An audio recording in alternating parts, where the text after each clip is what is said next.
Welcome to the Whiskey Roundtable. We are your hosts, Big G. Karen Helen Keller. Doug Dunbar. A guy you do not know. Gary Coe. Gary Coe. Welcome to the show, Yeah, Gary. welcome, Hey, Gary. Gary. Welcome. Thanks for having me, guys. Yeah, We tried to lock the door, but you got in through the window, but that's all right. Yeah. very resourceful. I knew you'd leave one open.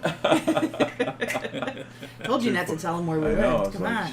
Jesus. Public I gave him the wrong address like 3 times. He still found his way. Public records. Public records. Nice. That's Nice. right. Amen. So what are you guys doing? How's How's everybody? everybody for the week? Good. I'm drinking out of my birthday Yeti, Karen's Brewski. Nice. All right, I'm sipping on some Buffalo Trace Single Barrel. As As am we- I. as and we all are. As I always, I it's think that's a outstanding. sweep. It's And if I was doing any better, I'd be one of you guys. Oh my. Sorry. so for my- Zach is still back, but Yeah. unfortunately he's not present because he's had to work tonight. But Perfect. We don't like him. so anymore. hi to Zach. I'm sure he'll. Zachalicious. Stupid work always gets in the way. I know, right? Right. So, so what do you guys? What was everybody doing? What did everybody do this week? Gary, what did you do this week? Oh, this week. Oh, yeah. Where do I start about this week? All right. Well, What happened? Yeah. Well, What happened? it's been a Mr. Dad week this week Oh, yeah. with the start of band camp and all this other Oh, nonsense. yeah. Because there hasn't been anything going on with schools since, I don't know, March. Right. And now everything's kind of revving up, in the fifth gear, even though it might sputter out any day now. Who knows? So now, there's like 2-a-day band camp things and Oh gosh. schools and this stuff, and What grade is So- she going into? she's gonna be a sophomore. Wow. Wow. Yeah, and the Rangerettes, Nice. a little okay. dance squad with Yeah, the band yeah. or whatever. Out in Lakewood, right? Yes. Nice. Nice. Very nice. Beautiful. Band camp. That ought to leave Pat Patterson open for a few comments. This one time at band camp. Oh, hey Jennifer. Pat Patterson just said Sierra Nevada Pale Ale and a fine Ardbeg. Ah. Nice. That's a nice start. Nice. That's right. Hey Jennifer, thanks for watching today. Absolutely. Sierra Nevada. Are they in California? Yes, in Sounds like they Chico, California. Okay. I always mix them and Pacifico up. Yeah, but there's no comparison. So you talking about the beer here in Nevada? Yeah. Yeah. That's good stuff. Yeah, it Sure. is. Absolutely. I don't even like IPA, but it's good beer. It is good. It really I is. like IPAs, but there was just so many at one time. It just became so much. Right. Yeah. Yeah, that was a little overdone. Like there was the IPA phase where, like you'd go in any tap room and like out of 15 taps, like 10 of them would be some kind of IPA. And if you didn't want an IPA, you're like sipping on like grapefruit and strawberry. Yeah, you were Yeah. SOL if you Or Yeah. Natty Light, Extra IPA. Light, or something like that. Yeah, Pabst Blue Ribbon. some nonsense. What was that you bought me that one time? I think we went out for Ralph's birthday, Sidecar's birthday. Oh, Natty Daddies. Natty Daddies. Holy. Is that the one with the coffee? No, that's much Pabst worse. Hard. No, go ahead. Yeah. No, Pabst Hard Coffee is great. Oh, Natty Daddy's like their seltzer version or fruit I version, don't know. right? It's got like jet fuel in it. It's Jet terrible. fuel. It's terrible. Jet fuel, gallon of urine. Ugh. I had a couple of people tell me that I need to drink less whiskey this week. Why is that? Why is that? No, but Those I people are your looked, but enemy. I couldn't find the brand anywhere. You don't need that kind of negativity in No, your life no. anyway. Or those kind of That's friends. right. That's right. That's You right. just wrote that shit, didn't you? Oh, So my yeah, goodness. I'm a little under the weather today. I think it's we spent some time at Das Schnitzel House last night. Schnitzel House. Oh, that'll do it. That was a good time last night. I didn't drink. I was DD, thank God. Yeah. You didn't tell Matt you were going to be there. Well, it was he a lives pri- like pri- I know, a yeah. block from there. Yep. It was a private party, so Yeah. It was we were nice. lucky enough to get an I was invitation. even We begged. invited. Yeah, they even invited Ralph, so they were probably. It was a mercy invite. Yeah, it was a mercy invite. Jeez. They were hurting for guests. Cost me $50 if I got in. Yeah. There you go. You probably thought Ralph was going to drive. It was a good time. We We ziggy zaggied. ziggy zackied. We ate like kings. We had T-bone steaks for dinner, amongst a lot of other stuff. So it was a good time. T-bone steaks at a German joint, huh? Yeah. Yeah, he did. A buddy of his came in from Florida, so we did. It was small. It was probably 25 people. So we did T-bone steaks and side of fries, but the appetizers were unbelievable. So Anytime I go to a place like Der Braumeister or the Schnitzel House or something like that, like I just have to get something with bone marrow. It just seems like something you should do. Well, we've been through that menu several times, so steak was good. Steak was good. What are you smoking? I'm smoking a Monte Cristo Espada. Is that how you pronounce it, Espada? Fancy guy. It's a Dominican Habano filler and wrapper, and I'm almost done with it. So I was with Steve Crooks and Mark Anderson and John Passoff today. We were at Lizardville and just got together for a quick visit, maybe an hour and a half, and had a lot of laughs as always. So it was nice to see John. I haven't seen John in probably almost a year or so, but it was good to reconnect with him. Good dude, Cool. very knowledgeable, good guy.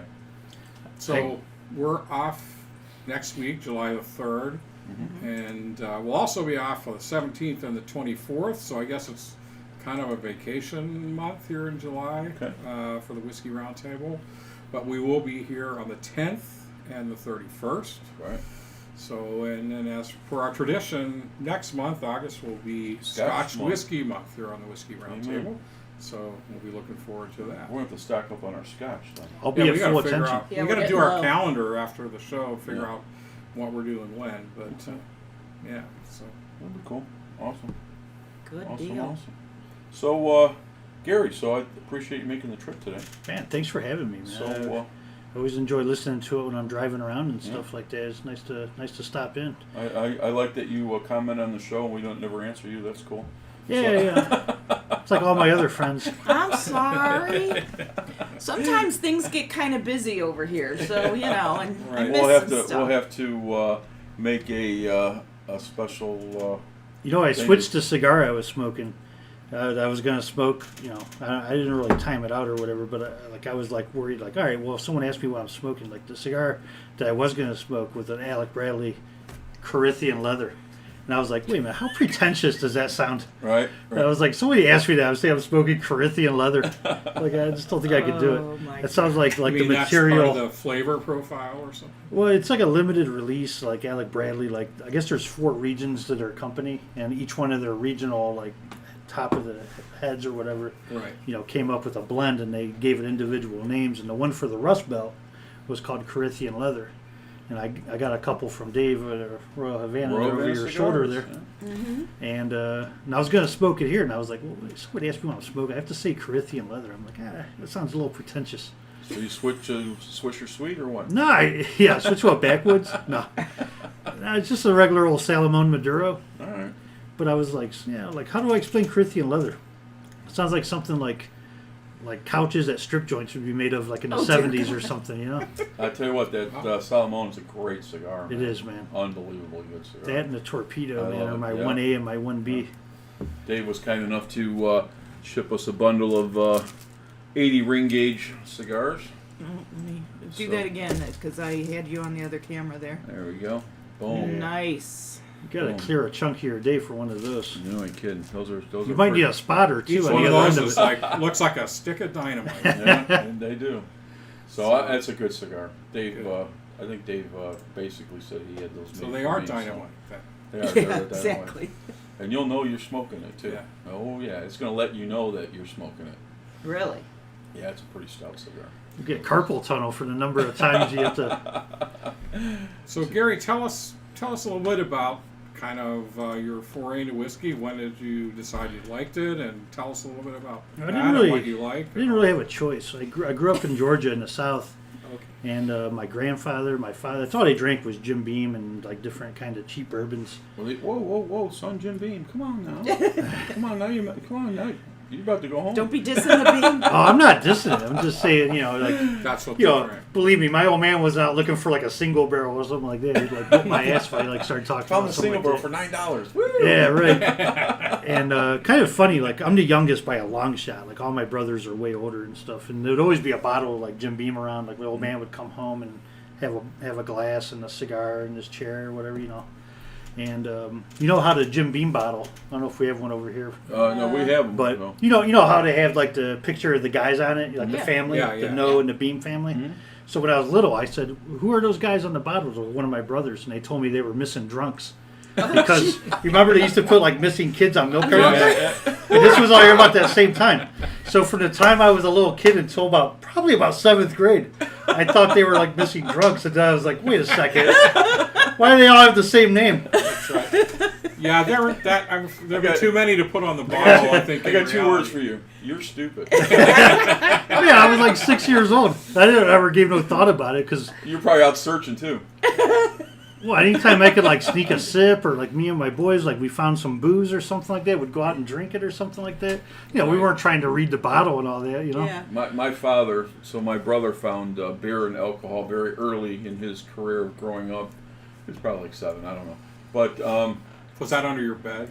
no, my father got to a point because my brother and his friends would drink all the beer and go through a bottle of bourbon of some sort. And my father finally said, okay, enough's enough. Because my brother's like, I don't know what you're talking about, you know.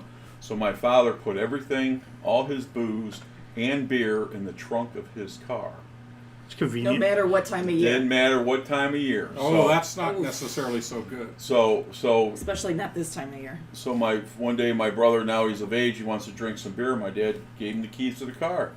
So my brother, the beer can was so hot he could barely. He says that's all you're getting. So it got to a point where, because my dad was tired of buying shit and never drinking. Yeah. So it got to a point where everybody would come over. At that point, my dad would leave the beer in the car and the booze, and he said, whatever you want to drink, bring it over. I'll help you drink it. And that's how it was. That's how we grew up. That reminds me of a story with my son Cameron. He and his friend Zach included made a bunch of went and brewed their own beer at the brew kettle. Mhm. And one of their friends, like after the session, took his beer and then stuck it in the backseat of his car, and then for whatever reason left it there, and then went to work. And then the car sat in the sun, and then all the bottles started like popping their caps and spraying. Oh, and I think it no. broke one of the caps broke one of the windows of his car. Ooh, So well, they learned. yeah, Hey, yeah. that's a story though. You'll tell till you go to your grave. That's right. That's right. So fire was a different kind of bent on fire brewed, but Too funny. Yeah. I think that's where the new Winking Lizard is. Well, not new anymore, but that was the brew kettle, wasn't it? The building that they're in now, over in Bedford, at Miles. In Wasn't that a Bedford? brew kettle? I I'm don't almost remember. positive it was. yeah, That's where you make your they own. opened up the Yeah. second one right over there on Taylor Road. I think. So, No, they're onto something. They put it right next to a strip joint. No, it went Oh, a couple dear. doors down. I mean, hey, the Pootie Palace is always good. I was one of the first customers, and within a couple of weeks, and when they first opened at their old location, it was literally in a storefront. They had 2 kettles. There was no waiting. You just go in there, and yeah, they wouldn't let you drink while you were, going about your business and making the beer. So there was a bar right next door, so we would always go during the breaks while we were waiting. You'd have you're brewing, so you'd have 20 minutes till you have to come back. We'd go over there, pound a few, and come back. And well, pretty soon he caught on, and said, maybe I ought to serve drinks right here. And then he started letting everybody drink. So, and that was the model that they have to this day now, where you can. BYOB? Yeah, you can drink as you're bottling or whatever. So. Nice. Or brewing, he doesn't. Yeah, I mean, you have to drink while you're brewing. Yeah, I mean, that Right. was just It's like a common chef. You always sense. eat while you're cooking, right? That's right. But he had, I guess, early on, he Chef had never too seen many food people on the plate. overdo it and then mess up the whole process. And he had to bail them out and stuff. So he that was got my tired intro of to it. bourbon, as a kid, and then growing up, I monkey see, monkey do. Sure. Like everybody, my family drank bourbon, so I started drinking bourbon and smoking cigars. And fast forward 30, something years later, and here I am, Really? still And smoking you cigars and have drinking bourbon. some good drinks too, by the way. Right. Yeah, I do what I can. Yeah. I don't think my old man would be too proud of some of these single barrels. You can't give me one of these. Ah. Well, the Too funny. Wathens we're drinking tonight was your recommendation. Yeah. Yeah. It is, man. I got really in on it, for a while, and it'd be interesting to see what you guys think of it because I have my ups and downs with it, but all in all, I like it. Yeah, I agree with that. Sometimes, so I was out. We were catering. Me and Derek Rolling Smoke Barbecue, and we were out. Man, maybe Geneva. Somewhere out in Geneva, I think it was. Debo, remind me if you're watching. Remind me where were we at? But we were way out there.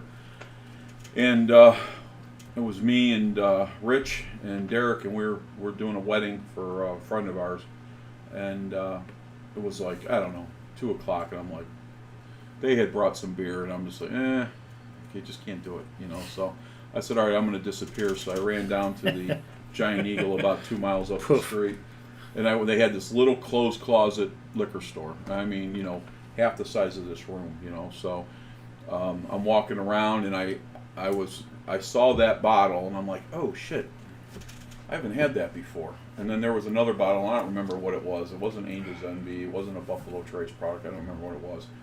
And I kept picking. I had the Wathens in my hand, and I couldn't determine whether I wanted to take that bottle or take this other bottle, because the other bottle was a brand that I knew, but I had never had that either. But I honestly don't remember the name of it, and I just said screw it. So I bought them both. But I didn't pull out the Wathens. I took the other bottle, and you know, we went through that like in an hour, the three of us, and right around serving time. So that was fun. We had a lot of fun there. It was a great wedding, and I brought that bottle. We were going to, I think we were going to Joe's house for a birthday or something, one of the kids' birthdays, and I brought that bottle. And I set it on the table, and he's like, "Where did you get that?" And I said, "I'm not telling." So we drank that whole bottle.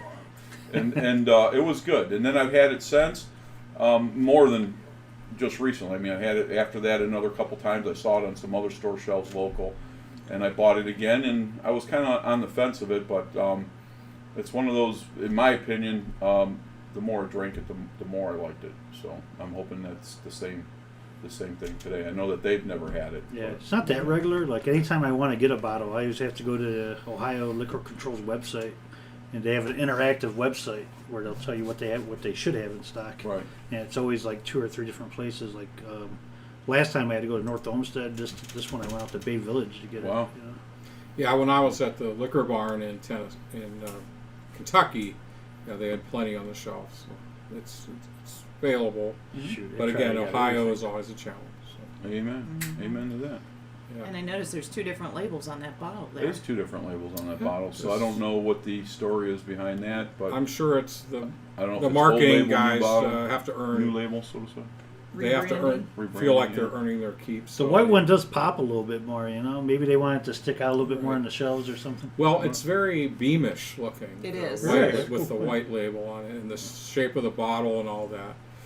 Yeah, It's funny you mentioned Jim Beam because we've talked about that before, though, how that kind of incestuous family relationship between a lot of the distillers in Kentucky, and how many of them had relationships to the Beam family and on and on. So That, we'll talk about that again some other time. Yeah, that bottle is the same bottle that Elmer T. Lee is in. Oh, yeah. Right, yeah. Same bottle. Good eye. Very good. So is it time for Karen to tell us a little bit more about Sure. Wathens? All right. I'm gonna go sleep 1 minute. Okay, cool. Good deal. Good deal. No, so, okay. It is a product of the Medley brothers. The Wathen Medley family has been distilling premium bourbon for about 8 generations, and it started more than 100 years prior to Prohibition. But when the 21st Amendment was ratified in the winter of 1933, Thomas Aquinas Medley began distilling and releasing unaged spirits to get started. He first produced a bourbon and sold it as a 30-day spirit. It wasn't as close to his aged bourbons of pre-Prohibition. Man, imagine 30 swinging that days? down. Yeah, Yep, right. 30 days. Mm. I know, You right? just pour that through an oak funnel. Right, look like tap water. I was gonna say, is that rabbit hole? I'm sorry. Oh. But Anyway, but people were ecstatic. I mean, you figure after Prohibition, like 30 People days, just wanted cool. anything to get their hands on. Right. I'm gonna grab it. But he gradually, built up his aging to 60 days. Good man. And as time went on, then, obviously they got their act together with the age stuff again. When Thomas Medley died in 1940, the next generation of the Wathen Medley boys stepped up to bat. And there are 5 brothers. There's Ben, John. they're Ed- like, hey, most people are putting this in barrels, and then We're putting it in solo cups. Right. But the five brothers, Ben, John, Edwin, Tom, and Wathen. And since we're drinking Wathens tonight, I thought I'd just mention a little bit about him. He was the president of the Medley Distilling Company and considered the most formal of the Medley brothers. And he was always known for wearing his Oxford collared dress shirts under his dark So he's like suits. kind of like G. Yeah, kind of like G with my collared shirt. Yeah. Am I staying on my shirt? But only two. Only two this time. You talked about medley real quick. I'm sorry. I don't mean to interrupt. No, you're good. But I actually have some medley as well. Oh, Do you you? do? I do. Of course. Come on, it's G we're talking about here. This is true. The question is, how many do you have? Believe it or not, I had 3. I'm down to a half a bottle. You might have to do a cutaway and So go we hit that. we will sample that after the show. Cool. Go ahead. Right. But the brothers realized within their warehouse where their whiskey was maturing, they had sweet spots. And that some of the bourbon in some of these sweet spots had a higher quality and just had a better taste than the rest of those. So while much of their whiskey was sold in bulk to large whiskey houses, Wathen Medley cherry-picked these single barrels of superior quality and branded them under the family name Wathen Single Barrel. And that's, I mean, I don't know. I mean, that's kind of the tradition that goes on today, right? Because we've talked about that. The distillers know where the sweet spots are in their different rick houses, and that's how they, when they really want to make that premium selection, they know where to go. Yeah, So, Buffalo Trace, they have like whole floors they consider sweet spots. yeah. Oh, cool. So today the company's run by the 7th and 8th generation, Wathen Medley boys, Sam and his father Charles. They use a low rye mash bill to create the Kentucky straight bourbons, and the father and son team produced Wathen's Single Barrel and recently released Old Medley. It's a 12-year-old bourbon, supposedly richer and sweeter with a lower ABV to allow the spirit and the That age makes of the sense. whiskey to And really come it's through. a little bit different color too. For those that are More of a interested, gold it's color. 77% corn, 10% rye, and 13% malted barley. So that's Exactly. a little bit different than most of the bourbons out there. Want that corn right in your face. Exactly. That's what I was like, whoa, I don't know. I get scared every time I see the high corn. I always think of net mellow corn, and I Yeah. just kind of It go, brings a smile to my face. Mellow corn. I love high Just corn high corn? content. Yeah. All right, well, Really? we'll try that. Because too. you know, you're just getting a, punchy in the mouth bourbon. yeah. Worry about the rest later, the aftertaste and all that. I like mellow corn. I just like bourbon that tastes like bourbon. All right. Oh, this one was released in February of 2013. It is a 94 proof. There is no age statement. But I think the bottle that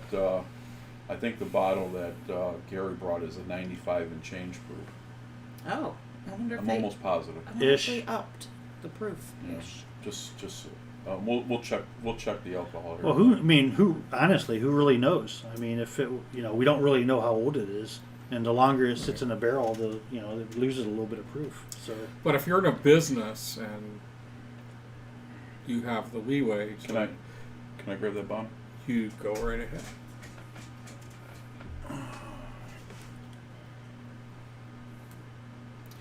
Go If ahead. you're in the business. Yeah, well, Keep going. I think if you're in the business, My as bad, a businessman, 94. you'll make more 94 money proof. if it's closer to 4 What's that? years.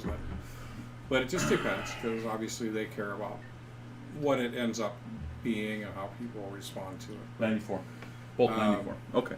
I thought it was But 95. I don't know if you were going to mention this, but they source all their bourbon. So I guess they have a distillery, as you were mentioning, but that's not where they're not currently producing there. Is that correct? that's what I gathered. Yeah. I think if they are distilling, the only thing they're distilling is their high end that Medley Brothers Reserve. Because when they first put out the Wathens, now you fact check me. I may be a little off on this, but from what I gather, is that they put it out there and then the demand increased where they couldn't really keep up with it, and that's when they outsourced the mash bill, and then they get the Yeah. barrels back, and then they tinker with it and wait until they decide they want to bottle it, and then whatever. So that's why there's no age disclosure, because it could be 4, it could be 6, it could be 8, but You know, Well, it's likely a mixture, right? But I guess a lot of people assume that Heaven Hill is the one fulfilling the contract. So, about family Interesting. ties. right. Interesting. Always those family ties in the bourbon industry. It's like right? anything else, man. Yeah. It's who you know, not what you know, right? But it seems to be a close-knit group when it comes to bourbon. and you know. Charles, he's in the Bourbon Distiller Hall of Fame, so you Oh, gotta think cool. he has all the connections. And Yep. We have to do. We have that new Heaven Hill out. We should try it sometime. We should do that. On What the is show it? sometime. 7 year? 7 year. Oh, that sounds good. how long has that been on the shelf? As far, Year and a half? Not even. Maybe a year. Maybe. Huh. Yeah. You can't get it in Ohio, so. But it went from $15 to $50. I'll be in South Carolina next week. If you send me a picture of it, I'll look for it. I will. We'll pull Yeah. it out of the 'Cause box. I plan and on snap hitting a every picture. liquor store in that That's area. what I'm talking That's what about. we do when we go. All right, so that's pretty much what I That's it. have. Price point on this is around $35 a bottle. Okay. 37 and some change this afternoon. So it's not Okay. going to set anybody With tax, with back tax. too much. So No. with that, I guess it's time to taste. Time to pass it out, kids. Now we're talking. Nice. One for you. Well, of course, I get this one. One for you. One for me. And one for you. All right. Oh. Now, Now, you have not For had full this di- before, in correct? full disclosure, I can't. I am following up this from Buffalo Trace single barrel store books. Oh. But Ooh. What's intriguing me right off the top is bananas. yes, I get banana too. So that usually means a lot of esters, and we'll cover that in a future Whiskey Wizard episode. A lot of fruit. Yeah. Definitely Yes. banana. Definitely banana. Yeah, For sure. there's no question. I don't know how I missed it. I mean, like you can definitely recognize a few different fruits, like a little bit of orange and stuff, but like when you Not say like- banana, it becomes so obvious. But Yeah. not like ripe banana. It's almost like, when you peel a fairly green banana, that's almost what I get. So Yeah. You get that little bit of banana. It's not as strong as the rested rye banana, but it's pretty Yeah. prominent to me, I think.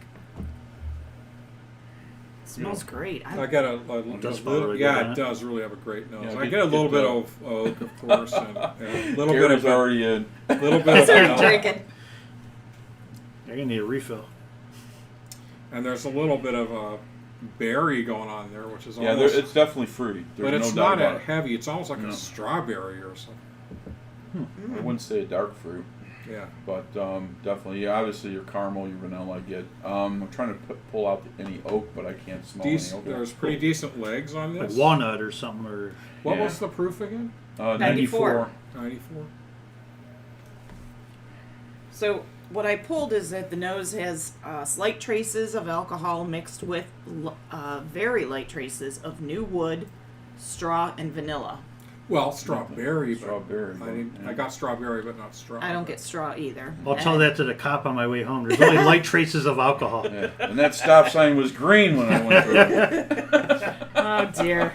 Green We light. don't condone pear and any of apple. that. Okay. And they do get the sense of fresh peeled bananas. All right. The nose. Okay. Smells great. Lucky guess. Has anybody live watching mentioned anything? Have they tried Any this? or- comments out there? Let's see what we got. We got Chris. Chris Snyder's Chris watching. All right. Chuck is watching. Oh, Glenn. All right. Anybody have Charlie any Brown. input? Charlie Brown. We got Marion out there. Marion Mantish. All right. Marianne. Lindsay Dunbar. Lindsay. What, Lindsay? Shauna's out You there. want to give a shout out to Lindsay today? Yeah. Why don't we? Why don't you go ahead, run it out, man? Lindsay would want me to have a Lindsay, little bit my more. youngest. Whoa, help yourself. There you go. My youngest, and she's. You saw the nice handmade greeting cards that she Yep, makes. very nice. Mhm. Yeah. Anybody else? No, I haven't even tried mine yet. You ain't tried it yet. She's not a whiskey drinker. I've been trying to have her try some good moonshine. Oh, geez. What does she drink when she drinks? She likes Soda pop. sweeter sweeter kind of You know. things. So Frappuccinos. Cheetos. all right, shall we? Let's try it. I'm sorry, Shauna's talking about nut skins from last Oh, week. And it just, easy, Shauna. No nut skins. It's in a it. family program for Put Pete's the sake. nut skins down, Shauna. Put them down. Come on. Gonna get a hair lip. oh dear. All right, let's go in. What's our palette? You want me to read on the Hell palette? yeah, I do. Or do you? Okay. Let's wait. Let's let's- see what Oh, we you got. guys are killing me. Okay, let's do this.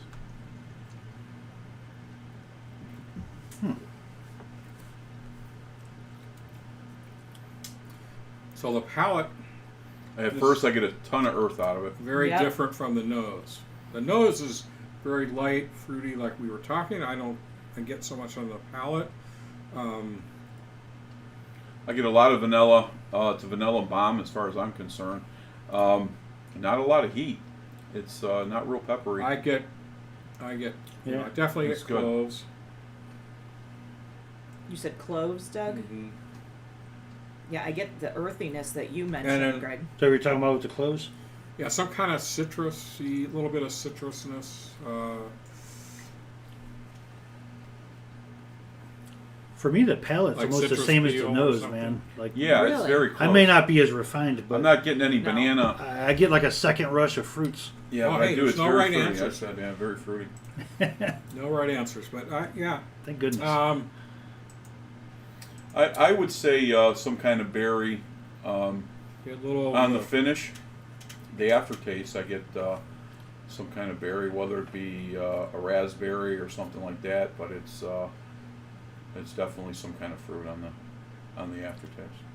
I get I some. can't pick it though. I get I some can't. kind of nuts, not nut skin. But Like a walnut whoa, or something? Whoa! Just because you're off next week, Jesus. Somebody control this guy. What are you trying to say? Shauna's got your nut skin at home, or what? What's going on? So Jennifer Boggs says it's been a while since she's had the Wathens, but she remembers a sweet tea kind of finish. Oh, okay, I can see okay, that. okay. I get on the finish. I'm getting more like A sweet tea. pepper to me, a little more, almost like it's got a spicy finish. That No, if she didn't say anything, I would have never thought about it, but, like when you mention it, yeah, it does have a kind of Yeah. a sweet tea taste. I can pull that out of there. Hey, any comments about the super cool guy on the right? No. No. Which right? That's right. Yeah. Yeah. That right. Any right we can get. stage right. All right, so I could see the tea bag in there. Nice. I get pepper.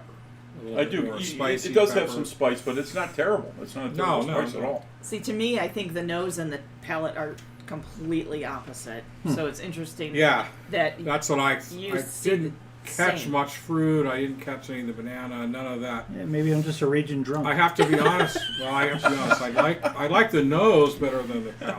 But that's just me. Yeah, I mean, I like the taste. I think it's Yeah, it's sweet. To me, I taste a sweetness to it. Mhm.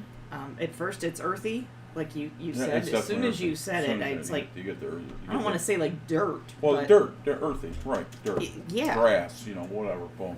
Um, Anything that grows, weeds, Then to poison me, ivy. Go ahead.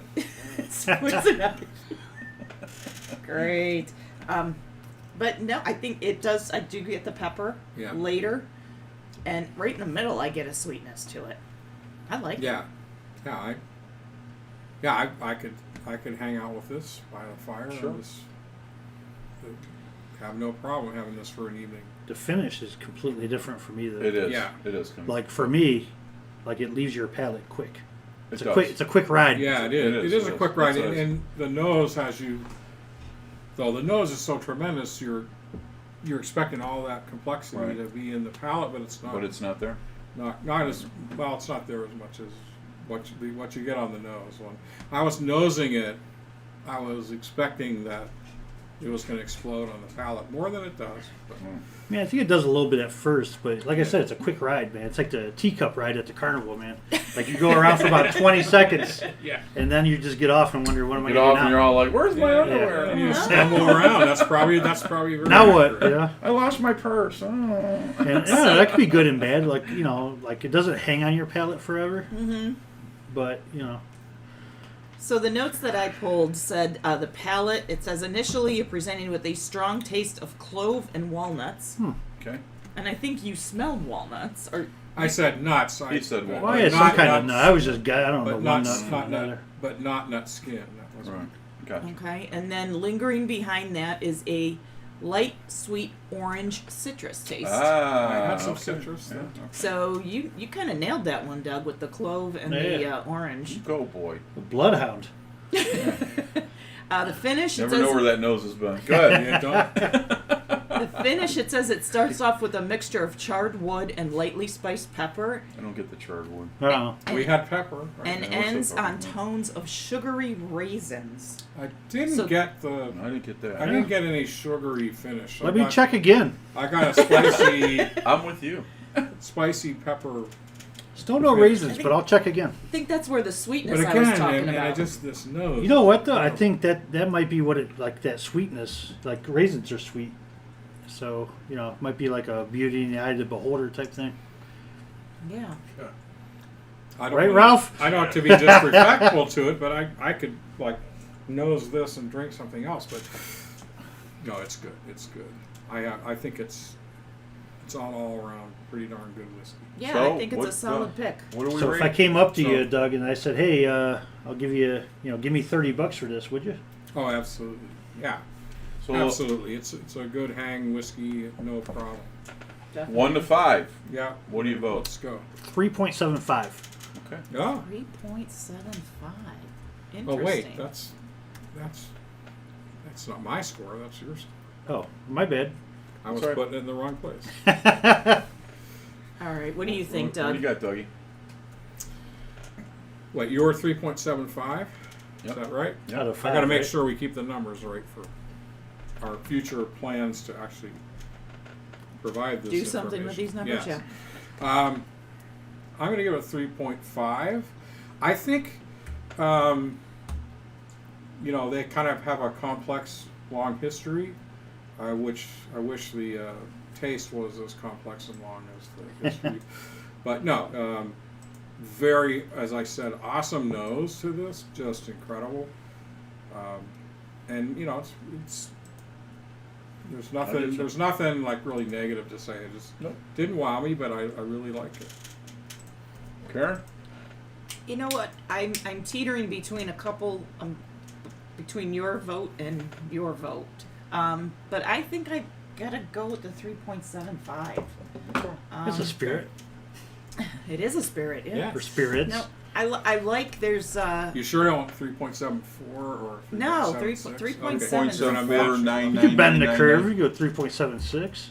3.75. I'm gonna Okay. stick with my. Well, you're very my sure vote. in your scoring. I'll say one thing, Karen. You And did. and I think I do like the sweetness. At first, when I first tried it, I was a little disappointed because the taste was different than the nose for me. Because the nose is so good, that's the thing. It's so outstanding. Yeah, it raises the bar, doesn't it? Yeah. You feel like, oh, this is going to be So I think when way up there. when I first tried it, my mind went, okay, 3.5. But I think the finish boosted it that 0.25% there and Okay. gave it the 3.75. Okay, so you like All the right. finish, and that's good. Great, Big G. Greg? You're the final. Well, you saw me look at you and smile. I'm with Doug. 3.5, period. 3.5. Elaborate. All right, but look, so we had 3.5, 3.5, 3.75, 3.75. So, yeah. Three, So there's we're splitting the agreement on that one. But So we could do a lot Sidecar, better. what a do lot you worse. think? I'm going with a 3. Going with the 3.0. Yeah. Tough crowd over there. I'm not. That I think from the smell to the taste, it sort of fell for me. Too much of a drop off. Yeah, way too much. Too much So- separation. Should you try it again? I'm going to try it again, but Okay. I think Just it could double be. check. It could be. After a bottle or two, I'd let you know for sure. It might, That's where I'm at. Oh, Do you need to shit. take one home and do some research? No, here. I always do it here. You know, that way I really have the, Okay, I've noted sidecar as a 3.0. So we got the Rev out there watching us. What's up, Rev? Rev, Rev, I haven't seen you in about 6 hours. Yeah, Rev, you should make yourself more available. Great guy. Oh, He's you a know great what? Shauna, you got a good point. Shauna says with the citrus, this would be good in an old fashioned. guy. ooh, there you go. That's a great observation. Who's Shauna? That's That's Doug's my wife. wife. So Wife. maybe when we, if we do another cocktail episode, maybe that's. And I think we're going to. I'd like to Yeah. try and shoot for. I'd like to shoot for. I know we only have 2 shows in July. 10th or the 31st.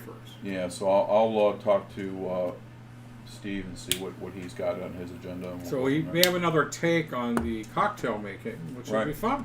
It'll be fun. People He- enjoyed that. So. And I know what what you did, and Cameron and everybody. That was a great show. And I'm thinking this is the same kind of show, but a different way. So, We'll do it a little bit different way, and Yeah. it's a different take on those Sure. drinks. That'd so. be a good show too if you'd Yeah. made like 5 different old fashions with different boozes. Yeah. Well, I think that's what we did. A Well, couple different boozes. Didn't we do a couple different boozes, or we just do one? I thought we did two different. 5 of each. I don't know. We're capable of it. That'll be an interesting show. I've been using larceny for old fashions. Larceny's good. Yeah, I Absolutely. like larceny.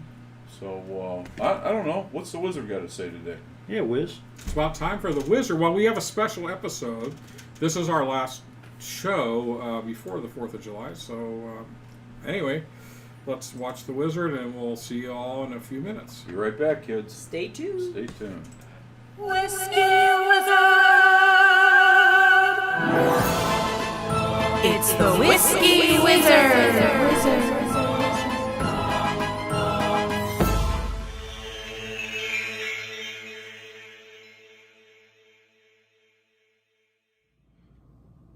Welcome to the Whiskey Wizard, where we say whiskey making takes scientific knowledge and artisan skill and dedication, and a bit of the wizard's alchemy of light, air, earth, and fire. Okay, this week we're going to take a quick break from our series on whiskey making. Tonight's show will be our last before the 4th of July, as we'll be off on July the 3rd. So I wanted to cover a little bit about our nation's founders as it relates to the topic of whiskey.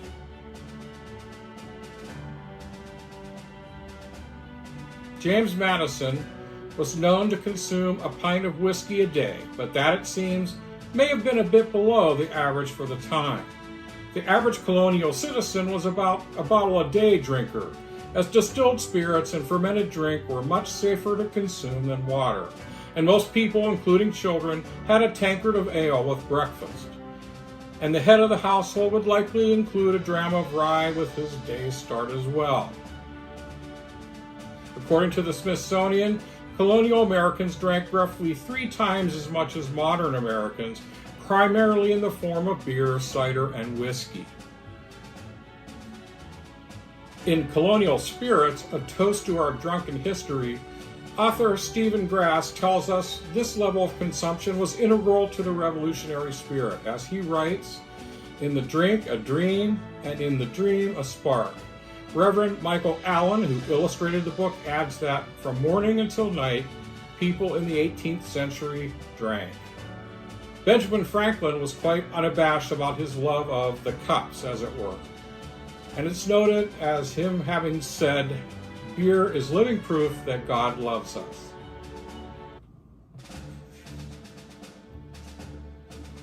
Taverns offered many services, such as conveying mail and messages. They were also the center for obtaining the day's news and for having political discourse. Basically, they comprised the hub of daily social life. For the Founding Fathers, inns and taverns were where one would go to get the inside scoop on political adversaries and posit agendas for which one hoped to gain favor. Ben Franklin, reports historical author Stabe, used taverns as his tool for diplomacy. For him, eating, drinking, and gossiping were negotiation tactics. It was in taverns that the Founding Fathers, emboldened by liquid courage, to quote Stabe, and likely after tying a few on, unfettered by the rarefied rules of governance to which all of history had subscribed, honed the concepts contained in the Declaration of Independence and the Constitution. Whiskey's rise in America was due in large part because it didn't have to be imported. Unlike rum, which was made from sugarcane and molasses, shipped from the British West Indies to distilleries in New England, whiskey could be distilled here using domestic ingredients such as corn, rye, and barley, which were quite abundant. It is said that it was the British tax on rum, more so than on tea, which most inflamed the Bostonians to revolution. Thomas Jefferson, at his home in Monticello, was known for repeatedly trying his hand at wine grapes in an attempt to emulate the great French wines he had grown up on. But to no avail. The climate was not dry enough overall, and the winters too cold for quality vine. He did, however, take to malting barley for beer and, combined with corn and rye, began making on his estate what was known as a grain whiskey, probably not too unlike today's Canadian whiskeys. He drank claret in more refined settings, but we're told loved his whiskey when conducting late-night political and negotiating sessions. George Washington was also fond of Portuguese Madeira, but it was whiskey that really fueled his passions. In fact, it could later be said that Mount Vernon was the whiskey-making capital of the colonial world. George entrusted the distilling at Mount Vernon to the Scotch-Irishman John Anderson, who, after trying wheat, eventually hit upon making his whiskey from corn, rye, and barley, which of course is the basic mix of grains used in most of our current American whiskey mash grain bills. Mount Vernon soon became the most successful commercial distillery in Virginia, selling over 10,000 gallons of rye whiskey annually. His whiskey consisted of 60% rye, 35% corn, and 5% malted barley. No doubt George thoroughly enjoyed the product of Anderson's efforts.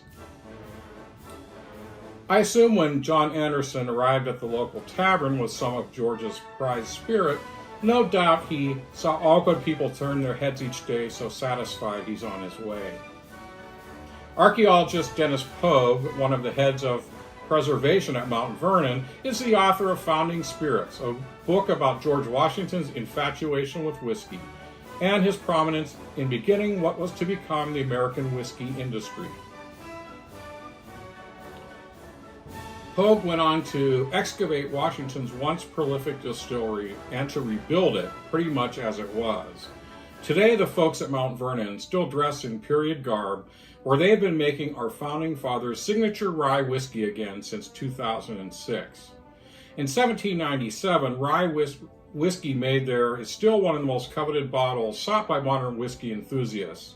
Back in the day, most whiskey was barrel-aged for about 2 years. They of course noted that the longer the spirit lingered in the barrel, how much the better it was, and this eventually led to longer aging times overall, although never attaining the level ascribed to Scottish whiskey. So not only did Washington play a pivotal role in the founding of our country, he also appears to have founded the American whiskey industry. Hey look, all of us at the Whiskey Roundtable, Big G, Karen, myself, and Zach, want to wish you all a Yankee Doodle Dandy time this 4th of July holiday. Our country isn't perfect. We have our problems, as recent events would point to. But there's nowhere else where one can live as free as we do, thanks to these founding fathers, their courage, and their brilliance. And lest we forget all those servicemen and servicewomen since, who have paid for that freedom with their blood. Freedom ain't free, folks. As I said, last time in our series on the making of whiskey, we covered the mash, and it's the complex and interesting distillation step that we'll cover next time on the Whiskey Wizard. I'm Doug Dunbar, the Whiskey Wizard for the Whiskey Roundtable, and now back to the live show.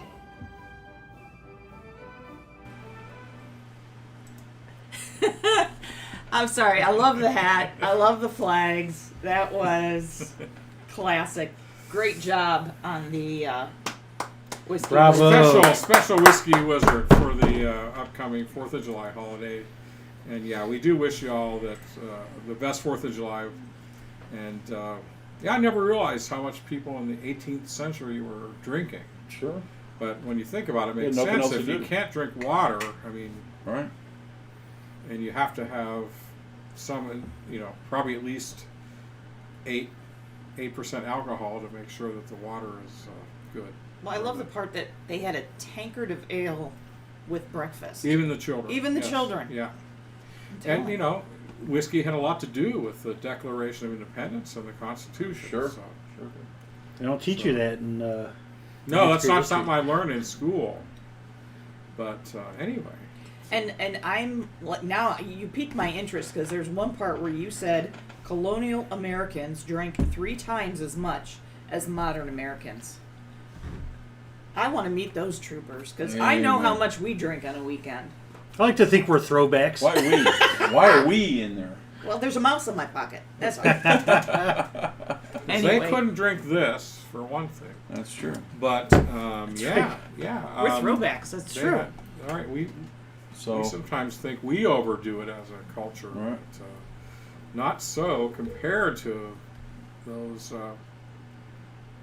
No. folks that founded the country. Well, Yeah. they didn't have Netflix, So, That's right. yeah, they sit didn't around have have the a porn drink. station. They didn't have any of that stuff. You know. Yeah. How to None beat of your that. dog. They were They just, didn't have none of that stuff. You know, I have a So, new uh, appreciation for our forefathers now. that's So right. while you cats were all watching the Whiskey Roundtable, I Whiskey snuck- Wizard? I'm sorry, Whiskey Whiskey Wizard. I Wizard. apologize. I do that. You sometimes. decided to put on your Ben Franklin glasses. I was going to put my Yes. Ben Franklin, so I was part of that. His you know. kite is outside. Yeah, so I pulled out the old 12-year-old You medley. want to take that to the camera there? So this is really a unicorn because I don't think it's sold anymore. Yeah, I don't know where you could find that. Up a little.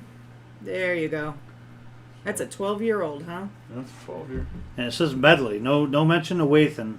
Right. Yeah. No, just Charles Medley, I think it said. Well, This it's on his signature. It's just a tribute to the family in general, I think. The It's five his brothers. signature. Nice. Very nice. Well, actually, I'll pull that off and show you guys. So I don't know if you kids can see this or not. Too close, Karen? Nope, that's good. Right there. If you ever buy a bottle, not that one, but Charles the regular Medley, Master Wathens, Distiller. you'll notice an 8 on the bottle. And a lot of people will jump to think that's the age, but it's actually the Yes. number of generations they've been Yeah, it's not distilling. Definitely not an age statement for sure. But so awesome. So that's the Awesome. one you said you used to have 3 bottles. Now you're just down to that. I'm down to that. I know I'll find more. Yeah, I don't know how I haven't helped you with it. All right, well, we're gonna about to. try and get through it a little bit today for sure. Might be a post-show sample. Could be. Bonus feature. Yeah. So it's good to be a guest on the show. So if anybody's interested, let us know. You Amen. can email us at thewhiskeyroundtable@gmail.com. Or These reach guys out- are great. I mean, I really enjoyed it. It seems like we've only been doing this for about 15 minutes. Yeah, Well, I thank know. It seems like any other session, I know. sitting around a fire, just BSing with your friends. Time you know? goes fast. It really does. So speaking of time, is it time for the news? Time for the news, Go ahead, kids. G. All What right. do you got? Old Forester. Old Forester has announced the 2020 release of Birthday Bourbon in a very special year yes. that marks the 150th anniversary of their Man, I brand. want to get my hands on one of those. Oh, I So- love the birthday bourbon. So, founded by the great grandfather Old Forester, the only bourbon brand, an uninterrupted 150-year history, sold by the same family before, during, and after Prohibition, said Campbell Brown. Old Forester president press release: Birthday Bourbon is perfect way to celebrate his birthday, and the milestone year makes it even more special. Its annual release has become something that bourbon lovers have anticipate and really believe that the 2020 version is one of the best yet. What's the 2020 called again? It's the year 2020. Is that what you're asking me? Well, at the beginning, I thought they put a special disclaimer on it since it was a special year. So yeah, it has announced the 2020 release. Basically, 2020 the 150th anniversary Damn. of their brand, Old Forester. 150 years. So 2020 COVID edition. right, the 2020 Birthday Bourbon was aged 10 years on the younger side of the series, so it's the less aged Right. of all. Okay, and bottled at 98 proof. Just 95 barrels filled on June 5th, 2010 were used for this release, representing one full day of production at the distillery, and were hand selected by master tasker Jackie Zykon. But wow. Do we know how many barrels every year June birthday 5th, bourbon is? my friend Tim I Surma, don't who's see that watching, on that's his birthday. So. June 5th. Awesome. Yeah. June 5th. All Happy right. birthday. So the Old Forester Bourbon Mashville is 72% corn, 18% rye, and 10% malted barley. Boy, does that sound a lot like this, huh? Yeah. Wow. Okay. One thing with the birthday bourbon though, like the longer you let it sit, like you just it almost becomes like a molasses. But oh my god, it's so good. I've never had it. You never had the birthday bourbon? This has been sitting for about 2 years. I haven't opened it probably that long. The 2020th try birthday bourbon will be Yeah. available in extremely limited quantities Really? on September 2nd, 2020. Expect $130 a bottle. Yeah, it's hard. It's like a Okay. ghost, man. Okay. Well, I would probably pay that for that one. That's on my list. So. Amen. Amen. So, Doug, you got any news today? So I don't know if we talked about it. The Wild Turkey 17-year-old Master's Keep, bottled in bond.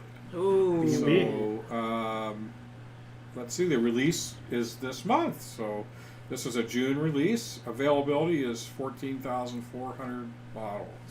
Nice. So it's got a 4-year. It's 17 years old. That far exceeds, of course, the 4 years aging requirement. And so I think that's one that we'll be looking forward to, and probably let's make that a goal to try to feature that in our Wild Turkey Month in Sure. November. They have an MSRP on that?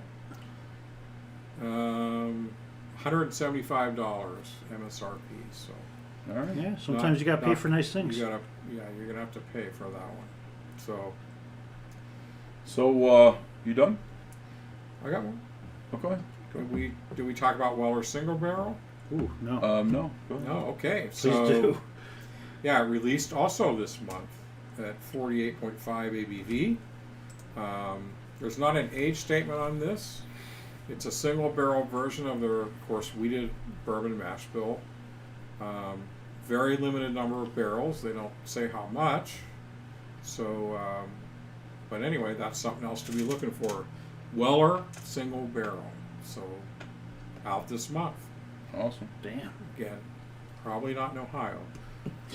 And then I guess that Basil Hayden has a 10-year-old straight rye, 40% ABV. It's kind of low, just right at the minimum. But $70 is the MSRP, and that was released last month. I don't think we talked about that, did we? No. I don't think so. And, So when they say straight rye, is that anything over like 50%? Straight rye is usually what it is, straight rye.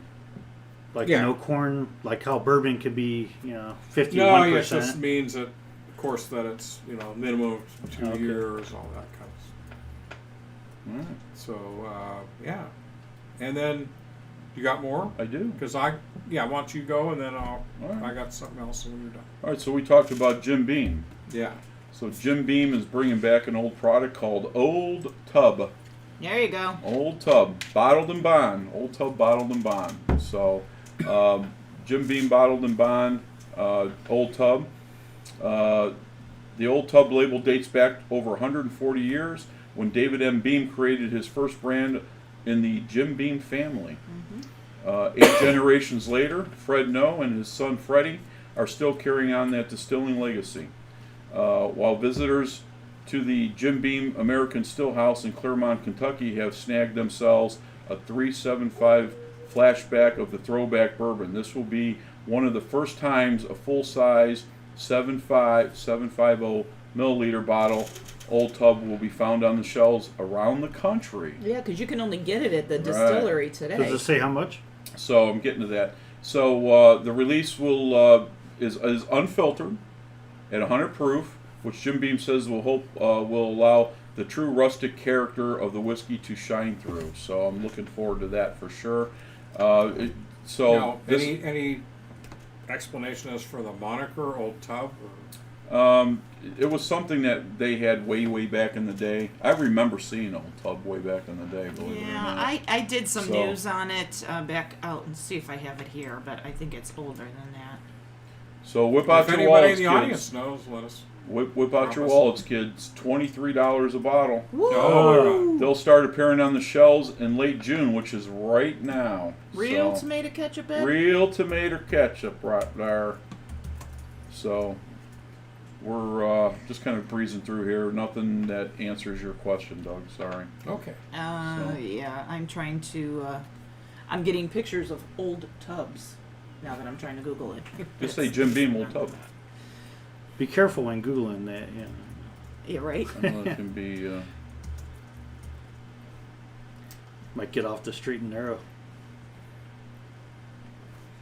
Kilchoman, Okay. one of our favorite Isla Scottish whiskies, has come out with USA Small Batch Number 2, a 48.5 ABV, which is pretty hefty for a Scottish single malt. Priced at about $85 US. That was released in late May, so that should be out. But there was only 1,260 bottles of this released, but exclusively for sale in the U.S. So, which is kind of interesting for single malt. So, Law of 6, Oh. huh? Woodford Reserve Distillery announces this weekend's curbside release 5-wood whiskey.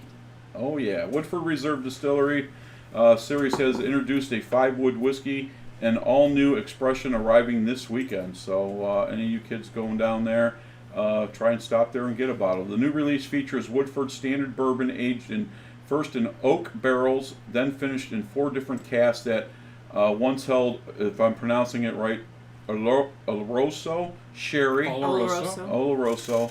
I'm gonna batch this up here, so go ahead and tell me what the Oh, I'm going to bash it up too. Amontillado. All right, I'll just spell it out. Amontillado. Just say it with confidence. Amontillado. I won't embarrass myself. So AMONTILLADO. Montillado. There you go. Sherry, port, ruby port, 20 port before being blended at the distilleries at standard 90.4 proof. Who makes that? This is a Woodford. Woodford. This is the first time in Woodford's reserve history that we have blended whiskeys that have been finished in 5 different barrels. Master distiller Chris Morris said in a press conference today the result is a rich taste and bright finish. Tasting notes. Tasting notes from the distillery describe Woodford 5-wood as having a nose with an intense melody of rich black cherry, dark cherries, dates, raisins, prunes, and red fruits. Reduction notes sweetened with the Demerara. Did I have that right? Demerara. Sounds right to me. Demerara sugar and caramel-coated walnuts. Easy, Shauna. Dark leather, oak and black licorice spice developed slowly on the palate. We told to expect rich dark chocolate and espresso coffee, caramelized icing coated with a raspberry cherry reduction, and finished its long, mouth-watering, rich fruit, brightened with a drop of orange oil. That sounds fantastic. I'm not a big Woodford Yeah. guy, but that has me pretty And excited. it does. So, Yeah, that's very believe it or not, very, very well priced. $50 a bottle, man. But that was A. B, 375 milliliters. So that's half of a bottle. Oh, yeah. That's That's all Half 3 of a these. bottle. yeah, $7.50 Yeah. is typical Half what of we're that. used to. Right. What So is- $50. So That's anyway, interesting. that's all I got, kids. That's all I got. That's enough for me, man. I'll buy it. I'd still buy it. I would buy it for that, Yeah. for sure. I'd even buy 2 bottles. Recently released Law's 6-year-old 4-grain bottled in bond. All right. So it was released late last month as well. 60,000 bottles. And so it's a 60% corn, 20% wheat, and 10% rye, and 10% malted barley. You usually don't have all 4 grains in one mash bill. So that's pretty interesting, I think. That's one I'd like to check out. How long's that been out? Late in May, so just recently released. And you know what? A couple more, but we'll cover those next week. All right. So I did pull some things up about Old Tub. So 1820, Jacob Beam handed the distillery over to David Beam, and he renamed the bourbon Old Tub to match the name on the distillery. Ah, okay. Was he Makes one of the sense. missing drunks I spent my whole adolescence looking Probably. for? Probably. Yeah, look. Okay. Oh yeah, there he is. Found him. Anyway. Oh my goodness. Whatever happened to Old Tub? Right. Whatever happened to Well, Old he Tub? disappeared. He knew too much. He's deep in a bottle right now. He's pickled. Too funny. Oh my. So what else we got, kids? Any last words here? You got parting words for Yeah, us parting tonight, words? Doug? What do we have? Well, first of all, Give us some Just- wisdom. I want to remind everybody we'll be off next week, and then in July we'll be doing shows on the 10th and the 31st. That's where we've got some vacations and things going on. Don't forget to subscribe to our YouTube page if you've not done that already. Follow us on Facebook, and if you have any questions or comments and you want to be a guest on the show, you can email us directly at thewhiskeyroundtable@gmail.com. And now for our closing quotes. This comes from, I think we did a fictional character last week. Well, we got that again this week. This comes from Carrie Bradshaw, the main character on the TV series Sex in the City. And she said, "I'd rather be someone's shot of whiskey than everyone's cup of tea." I say that too, but usually I say shot of tequila. There you go. Too funny. Is that All right. it? That's it. All right, kids. So we'll see you in 2 weeks. Everybody have a safe, patriotic 4th of July. Amen. And we want to give a special shout out to everybody that, anybody in law enforcement, fire department, First and responders. first responders as a whole, our military, our president, and we will see you guys back in 2 weeks. Keep up the good fight. Keep up the good fight for sure. So God bless America. God bless America. Amen. Big G. See you next 2 weeks. Helen Keller, have a safe holiday. Doug Dunbar. See you next time. Gary See Coe. you maybe in the future. All right. See you cats later. Be All careful. right. So long, Be everyone. safe. If whiskey stopped working, every bar in town would be closing their doors, shutting down. Everybody would be trapped with their thoughts, 'cause nothing numbs the pain like bourbon or scotch. Oh no, oh no, no. If whiskey stopped working, where the hell would I be? Probably wasting lots of money trying therapy.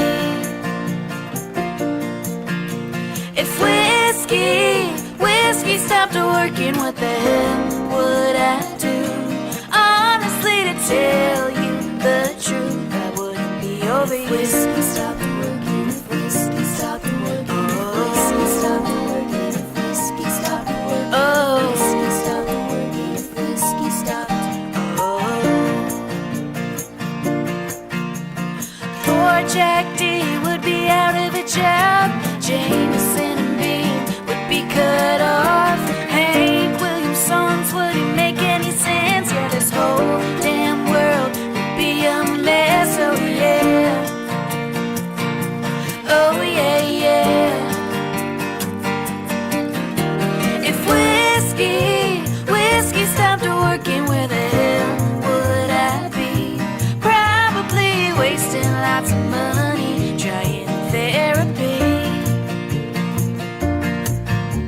If whiskey stopped working, what the hell would I do? Honestly, to tell you the truth, I wouldn't be over you. If whiskey stopped working, if whiskey stopped working, if whiskey stopped working, if whiskey stopped working, oh, whiskey stopped working, if whiskey stopped, oh. If whiskey stopped working, where the hell would I be? Probably halfway out of this town, leaving Tennessee.